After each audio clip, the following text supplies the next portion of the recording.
अभी हम मौजूद हैं बधवन तालाब पर और यहाँ पर एक प्रत्याशी हैं जो जमुई ऑफ कॉमर्स मतलब अध्यक्ष पद से ये चुनाव लड़ रहे हैं। आइए जानते हैं क्या इनका मंशा है, कैसे ये इस चुनाव जीतेंगे। देखिए, जमुई चैम्बर ऑफ कॉमर्स में ये बड़े लंबे अरसे से मांग थी जमुई के व्यवसायियों से कि एक ऐसा प्रत्याशी होना चाहिए जो सभी व्यवसायियों की समस्याओं को ठोस तरीके से उसका निराकरण कर सके। तो मैं विश्व हिंदू परिषद में 4 वर्षों तक कार्य किया हूँ और अभी वर्तमान में मैं अंतर्राष्ट्रीय हिंदू परिषद का जिला मंत्री सह विभाग मंत्री के रूप में कार्य कर रहा हूँ।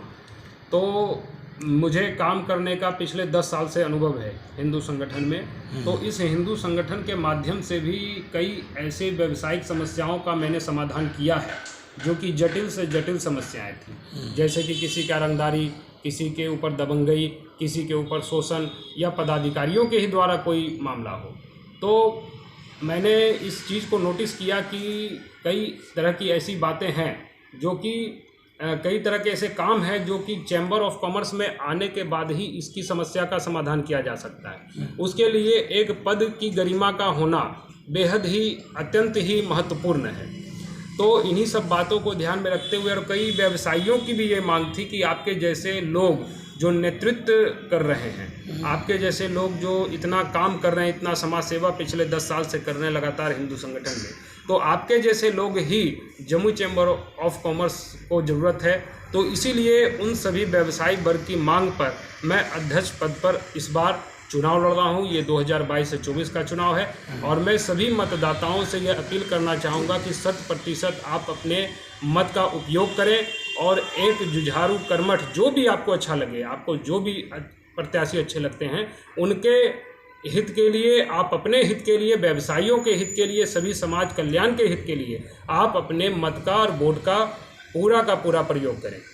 कैसे देख रहे हैं आप? यंग हैं, मतलब जानकार हैं, मतलब पहचान के लिए भी मुहताज नहीं है, तो क्या लगता है जनता आपके मतलब कैसे देख रहा है अपने नज़रिया से? देखिए, जनता तो मुझे पिछले 10 सालों से देख रही है जो समाज सेवा का मैं काम कर रहा हूँ और जनता अच्छी तरह से ये जानती है कि अगर कुछ कर सकता हूँ तो मैं ही कुछ कर सकता हूँ। मैं देखिए किसी की बुराई नहीं कर रहा हूँ, किसी प्रत्याशी की मैं बुराई करना भी नहीं चाहता हूँ। सभी लोगों ने अच्छा काम किया है, लेकिन कमी तो हर चीज़ में होती है। अब जैसे कि घर में आप लड़का लड़की का शादी ही अगर होता है तो सारा चीज़ आपको बराबर नहीं मिलता है। चाहे तो लड़के में कोई कमी हो, चाहे तो उनकी नौकरी में कोई कमी हो, उनका इनकम में कोई कमी हो या परिवार में कोई कमी हो, तो हर चीज़ तो संभव है नहीं। लेकिन जनता ने इस बार मुझे चुना है और व्यवसायी वर्ग ने मुझे इस बार चुना है और कई व्यवसायियों ने मुझे जात पात से ऊपर उठ करके सभी लोगों का मुझे सहयोग मिल रहा है और सभी लोगों का मुझे प्यार मिल रहा है, सम्मान मिल रहा है। और सभी लोगों ने मुझसे कहा भी था कि आपके जैसे लोगों की ज़रूरत है और उन्हीं लोगों की मांग पर मैं इस चुनाव को लड़ने के लिए आया हूँ। इस चुनाव में कोई इनकम का स्रोत नहीं है, इस चुनाव में कोई आमदनी का जरिया नहीं है। मुझे कोई नाला बनाने का ठेका नहीं मिलने जा रहा है, मुझे कोई गली या रोड बनाने का ठेका मिलने नहीं जा रहा है। ये तो केवल एक मान सम्मान का, प्रतिष्ठा का ये पद है जो कि व्यवसायियों की समस्याओं का समाधान इसमें होना चाहिए।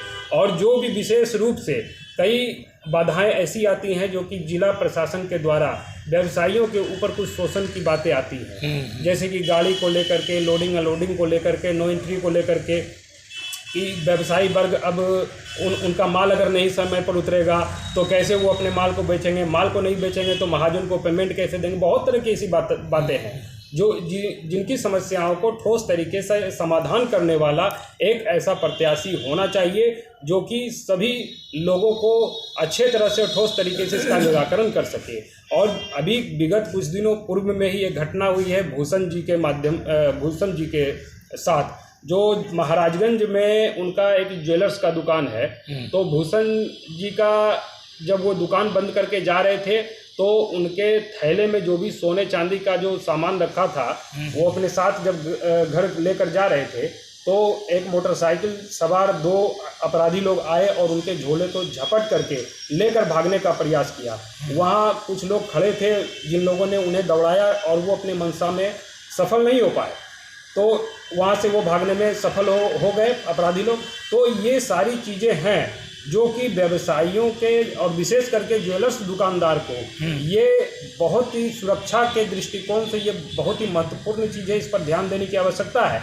और जिला प्रशासन जमुई थाने को ये चाहिए कि संध्या के समय में जो भी ज्वेलर्स दुकान बंद करके जो जेवर वाले जो भी व्यवसायी जब जाते हैं अपने घर को, तो उनके प्रोटेक्शन के लिए हर चौक चौराहे पर कुछ न कोई ना कोई प्रशासन की कुछ टुकड़ियां होनी चाहिए, जिससे कि अपराधियों में ये भय रहे और अपराधियों में भय रहने के कारण व्यवसायी वर्ग को किसी भी प्रकार का, विशेष करके जेवर दुकानदार को किसी भी प्रकार का कोई नुकसान ना। चलिए, अपनी जानकारी दिया, बहुत बहुत धन्यवाद। हमारा भी शुभकामना आपके साथ है। धन्यवाद।